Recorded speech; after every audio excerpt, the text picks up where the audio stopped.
Hey guys welcome back. आज हम आ गए, थोड़ा सा लेट हो गया है, मुझे लग रहा है थोड़ा सा लेट हो गया, ठीक है।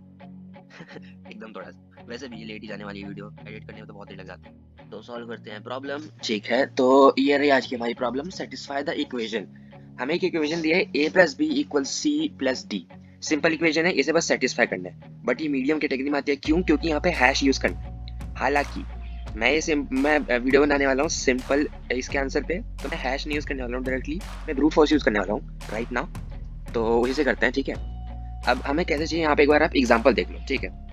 जैसे एक एरे गिवन है, सबसे पहले हमारे पास इनपुट में आएगा एन, मतलब एरे में कितने एलिमेंट्स हैं, 7 एलिमेंट्स हैं, और एक एरे मिलेगा वो 7 एलिमेंट्स। हमें क्या करना है, उनमें से कोई भी 4 ऐसे एलिमेंट निकालने हैं, suppose A B C D, और वो सीक्वेंस होना चाहिए। यहाँ पे ऊपर गिवन है पेयर सेटिस्फाई द इक्वेशन, यहाँ पे ये लिखा है returns lexicographically smaller order of A B C and D.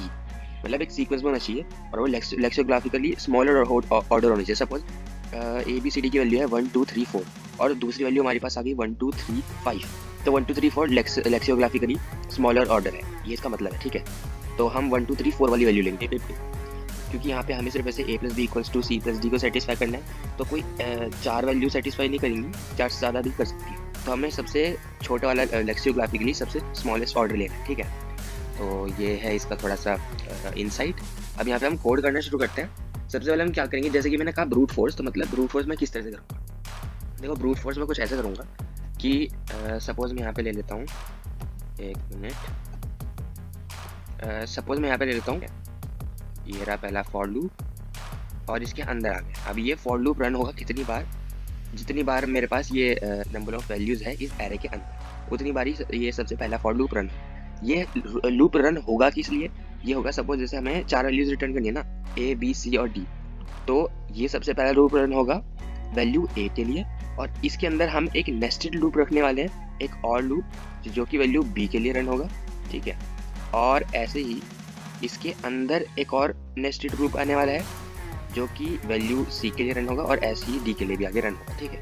तो इसका मतलब है हर वैल्यू ऑफ डी के लिए जितने इसमें वेरिएबल्स है, सपोज यहाँ पे 7 वेरिएबल्स है, तो 7 वैल्यू ऑफ डी के लिए 49 टाइम्स रन होगा सिर्फ सी और डी के लिए।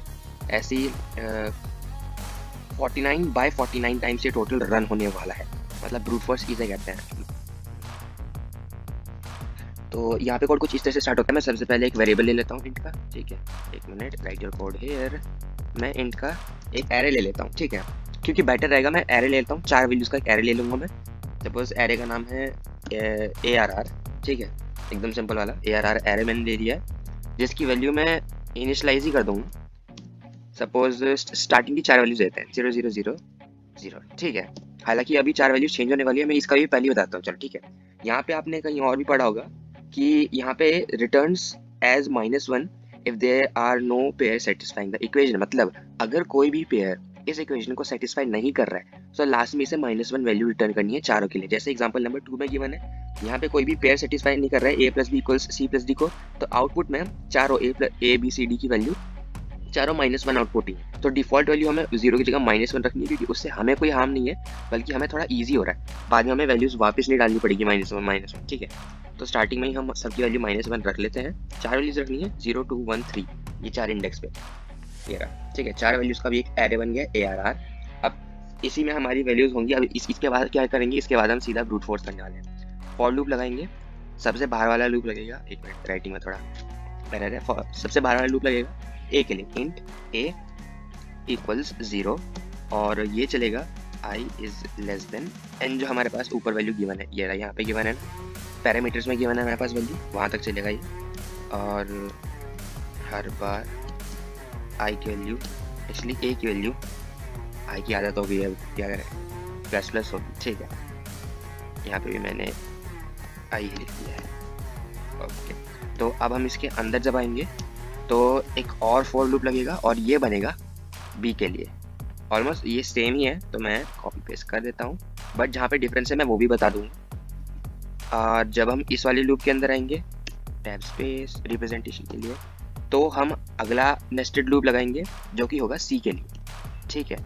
और इस लूप के अंदर भी एक और नेस्टेड लूप होगा जो कि होगा d के लिए, ठीक है।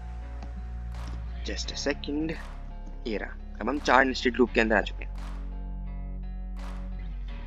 ठीक है, तो अब हम आ चुके हैं चारों नेस्टेड लूप्स के अंदर। इसके सबसे अंदर आने के बाद हमें क्या करना है, हमें चेक करना है कि क्या ए और बी का जो पेयर है सम होने के बाद सी और डी के पेयर की इक्वल है या नहीं। वो कैसे चेक करेंगे हम, यहाँ पे हम एक कंडीशन के अंदर डालेंगे जो हमारा ए एरे है, ठीक है, उसी के अंदर हमारे पास सारी वैल्यूज हैं। तो उसमें हम सबसे पहले पास करेंगे ए वेरिएबल और उससे प्लस कर देंगे ए एरे का, ए एरे में पास करेंगे बी वेरिएबल। अभी ए और बी की वैल्यू चेंज कहाँ हो रही है, हालांकि ये तो सारी वैल्यूज होंगी राइट, बट हम इसमें थोड़ा सा चेंज करने वाले हैं जो कि मैं बता रहा हूँ। यहाँ पे देखो जो b वैल्यू है, b इज इक्वल्स टू 0 नहीं होगा, यहाँ पे b होगा a+1। अब इसका लॉजिक समझो, देखो अगर यहाँ पे b इक्वल्स टू a+1 है तो मतलब क्या होगा कि जब a 0 है तो यहाँ पे b 1 होगा, a 1 है तो यहाँ पे b 2 होगा, a 2 है तो यहाँ पे b 3 होगा। मतलब क्या है, सेम इंडेक्स की वैल्यूज रिपीट नहीं होने वाली, जो कि हमें चाहिए भी नहीं। अगर ऐसा होगा तो हमारा आंसर गलत आएगा राइट। तो हम इससे एक इंडेक्स आगे की वैल्यू ले रहे हैं b में। ऐसा ही सेम काम हम d में भी करेंगे क्योंकि d में भी आगे का ही सम हो रहा है। यहाँ पे d इक्वल्स टू c+1, ठीक है, क्योंकि जब हम यहाँ पे a और b का सम कर रहे हैं तो सेम वैल्यू हमें नहीं लेनी है, हमारा आंसर गलत हो जाएगा।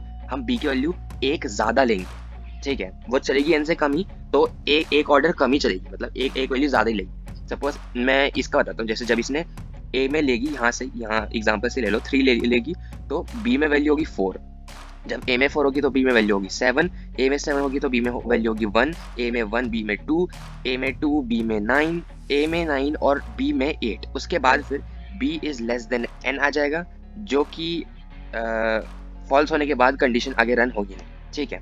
अब यहाँ हम क्या कर रहे हैं, इफ कंडीशन डाल रहे हैं, तो इफ में ये डालेगा कि if a plus B is equals to, अब हम डालेंगे a एरे में c और d वैल्यू पास करेंगे, A C plus A D. अब यहाँ पे ए बी सी डी हर अपनी पॉसिबल वैल्यू ट्राई करने वाला है, तो इसलिए हमें ब्रूट फोर्स के बाद हर पॉसिबल वैल्यू मिलने वाली है राइट। ये एक्स्ट्रा ब्रैकेट आ गया आई गेस, ठीक है। तो जब ये कंडीशन ट्रू होगी इफ कंडीशन में आने के बाद, जब ये कंडीशन ट्रू होगी इफ कंडीशन की, मतलब जब A plus B is equal to C plus D होगा, ठीक है, तब क्या करेंगे, तब ये जो हमने एरे लिया था इसके 0th इंडेक्स पे हम सेव कर देंगे a की वैल्यू, ठीक है, और इसके फर्स्ट इंडेक्स पे सेव करेंगे b, सेकंड पे c और थर्ड पे d। अब वही चीज़ मैं कॉपी पेस्ट करके कर देता हूँ थोड़ा जल्दी, ये हो गया। अब यहाँ पे फर्स्ट इंडेक्स पे, सेकंड इंडेक्स पे और थर्ड इंडेक्स पे, क्योंकि ये इसकी मैक्सिमम लिमिट 4 ही है, इससे ज़्यादा तो फिर इसमें एरे आउट ऑफ बाउंड आ जाएगा। a b c d चारों वैल्यूज मैंने पास कर, कि मतलब क्या हुआ कि जब a plus B equals to C plus D होगा, जब ये नीचे से शुरू होकर चल रहा है तो सबसे स्मॉलेस्ट लेगा, ठीक है, तब क्या होगा कि यहाँ पे इन चारों की वैल्यूज एरे में आ जाएगी और हम रिटर्न कर देंगे ARR एरे, ठीक है, क्योंकि हमें यहाँ पे रिटर्न एरे ही करना है एक इंटीजर टाइप का, तो हम सही ही करें। अब इस वाले इफ कंडीशन से बाहर आ जाते हैं, तो हम यहाँ पर आ गए हैं और बाकी सारे फॉर लूप्स को भी बंद कर देते हैं। ये हो गए सारे फॉर लूप्स और इफ कंडीशन बंद। अब यहाँ पे एक माइनर सी चीज़ बीच में ऐड होने वाली है, क्योंकि यहाँ पे कहा था लेक्सियोग्राफिकली स्मॉलर ऑर्डर, तो हम एक चीज़ और इफ कंडीशन से पहले चेक करने वाले हैं कि अगर अब इस इफ कंडीशन में देखो कुछ चीज़ें हम कंस्ट्रेंट्स की तरह डालें, अब ये चीज़ आप सोचो कि किस कंडीशन में, और मतलब किस इस कंस्ट्रेंट के हिसाब से किस कंडीशन में और ये इफ कंडीशन नीचे वाली जो है ये रन होनी चाहिए। मतलब ये हमें लेक्सियोग्राफिकली स्मॉलर और या स्मॉलेस्ट ऑर्डर चाहिए, तो मतलब क्या हुआ यहाँ पे कि ये जो वैल्यू है a ये b से छोटा होना चाहिए राइट, और ये a c से भी छोटा होना चाहिए, c खुद d से भी छोटा होना चाहिए, ठीक है, ये b की वैल्यू ना c के ना ही d के इक्वल होनी चाहिए, ये भी कंडीशन हम डाल देंगे। जब वो ऑलरेडी बड़ी है तो हमें उसे c और d के इक्वल डालने की जरूरत पड़ेगी नहीं a को भी, वरना हम सारी पॉसिबल कंडीशंस डालेंगे कि इन कंडीशंस में भी ये वाला जो लूप नहीं चाहिए, ये जो इफ कंडीशन हमने लगाया है ये रन होना चाहिए राइट। ये हम डाल देते हैं कि सपोज यहाँ पे पहला कंडीशन डालेगा if a is less than b, कि अगर a b से छोटा है तब ये रन होने वाला है, और साथ में a c से भी छोटा है, a is less than c, और साथ में c खुद d से छोटा है, c is less than d। इसके अलावा क्या है, b इक्वल नहीं है c के, और बी डी के भी इक्वल नहीं है, B is not equal to D.